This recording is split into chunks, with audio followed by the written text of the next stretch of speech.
Así, a romper el zapato con los olímpicos de Huancayo. Yanamaki. Ahora pues ahora, cerca Corcona.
Mucho cariño para ustedes, muy buenas noches.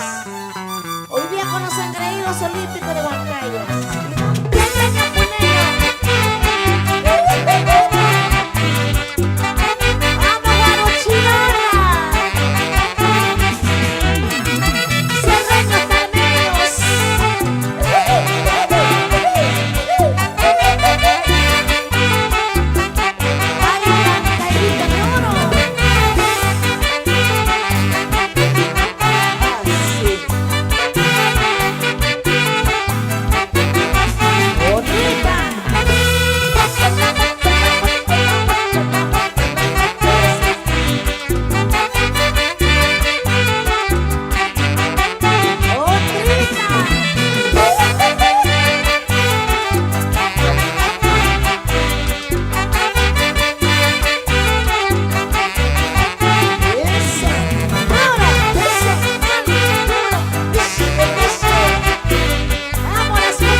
¿Dónde están las mujeres?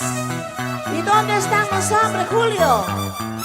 Ahí están los hombres. El saco largo se escapa siempre por mentiroso. Ya comienza.